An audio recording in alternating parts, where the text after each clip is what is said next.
إزاي ممكن شخص يوصل لحكم بلد بحجم مصر مش بحرب ولا بالوراثة؟ لأ، باختيار الناس نفسهم. في الشرح ده هنشوف مع بعض القصة العجيبة لمحمد علي وإزاي إرادة شعب كامل هي اللي حطته على كرسي الحكم. الجملة دي الحقيقة هي اللي بتلخص كل حاجة. خلينا نتخيل الموقف كده. الشعب والأول مرة في تاريخه هو اللي بنفسه بيعزل والي ويجيب واحد مكانه. ومش بس كده، لأ، ده كمان بيحط الشروط وعليه. دي كانت لحظة قلبت موازين السياسة في مصر كلها. طيب السؤال اللي بيطرح نفسه هو إزاي ده حصل أصلاً؟ إزاي وصلنا لنقطة الشعب فيها هو اللي بقى بيقرر مين يحكمه وبشروطه كمان؟ عشان نجاوب على السؤال ده محتاجين نرجع بالزمن لورا شوية. عشان نفهم اللي حصل سنة 1805 لازم الأول نشوف الصورة الكاملة. مصر في السنين اللي قبلها وتحديداً بعد خروج الفرنسيين كانت عبارة عن ساحة صراع وفوضى شاملة. القصة بتبدأ سنة 1801 لما الفرنسيين خرجوا من مصر. فجأة بقى في فراغ كبير في السلطة، وطبعاً الكل كان طمعان فيها. الصراع كان بين 3 أطراف رئيسية: العثمانيين اللي شايفين إنهم أصحاب الحق الشرعي في البلد، المماليك اللي كانوا بيحاولوا يسترجعوا نفوذهم القديم، والإنجليز اللي كان ليهم مصالحهم وعينهم على البلد. ومصر والمصريين كانوا في النص. والنتيجة الطبيعية لكل الصراعات دي كانت إيه؟ فوضى عارمة واضطرابات في كل حتة. كانت فترة صعبة جدا على المصريين اللي شافوا فيها عدم استقرار وظلم كتير. لكن في قلب الفوضى دي وفي وقت ما حدش كان يتوقعه حصلت حاجة غيرت مجرى الأحداث تماما.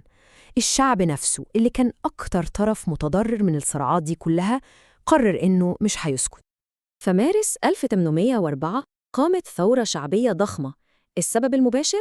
الولاة العثمانيين والمماليك كانوا بيفرضوا ضرائب وإتاوات فوق طاقة الناس. الثورة دي كانت منظمة، واللي كان بيقودها هم العلماء والمشايخ والتجار، يعني نقدر نقول إنها كانت طالعة من قلب المجتمع المصري. وهنا بقى وفي وسط غضب الناس وثورتهم بيظهر لأول مرة اسم هيغير شكل التاريخ: محمد علي. هو في الوقت ده ما كانش مصري، ده كان قائد ألباني في الجيش العثماني، لكنه كان عنده ذكاء سياسي وشاف إن الأزمة دي هي فرصة عمر. محمد علي لعبها صح قوي. بدل ما يستخدم العنف ضد الثورة عمل 4 خطوات مدروسة بمنتهى الذكاء عشان يكسب الناس في صفه. بص بقى على الخطة. أول حاجة راح للعلماء والمشايخ اللي هم قادة الثورة وأعلن تأييده ليهم. تاني حاجة نزل بنفسه وسط الناس الغضبانة عشان يوريهم إنه واحد منهم وحاسس بيهم. تالت حاجة وعد الزعماء الشعبية إنه هيعمل كل اللي يقدر عليه عشان يرفع عنهم الظلم والضرائب. أما بقى الخطوة الرابعة فدي كانت ضربة معلم. اقترح تعيين خورشيد باشا والي على مصر. بالحركة دي هو قال للكل: يا جماعة أنا مش طمعان في الحكم، أنا كل همي مصلحتكم. والنتيجة كانت إيه؟ نجاح ساحق. قدر يكسب حب الناس وثقة القادة بتوعهم. الناس بقت بتشاور عليه وبتقول ده راجل عادل بيكره الظلم. بنى لنفسه صورة المنقذ اللي البلد كانت مستنياه.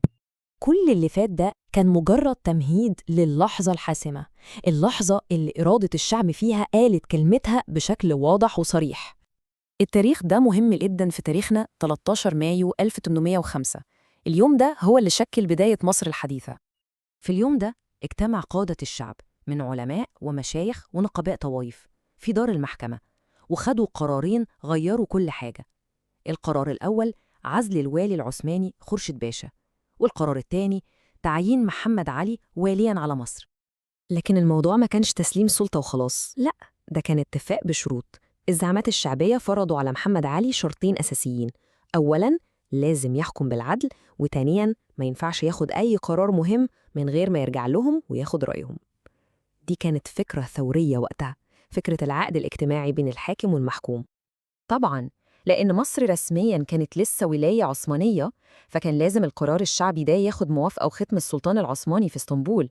والموافقة دي بتيجي في شكل وثيقة رسمية اسمها فرمان، وده أمر سلطاني لازم يتنفذ. وبالفعل السلطان العثماني لما لقى إن إرادة المصريين واضحة وقوية ما كانش قدامه خيار تاني. يوم 9 يوليو 1805 أصدر الفرمان اللي بيعزل فيه خورشيد باشا وبيثبت محمد علي والي على مصر استجابة لرغبة الشعب. وهنا بقى نشوف الفرق الجوهري.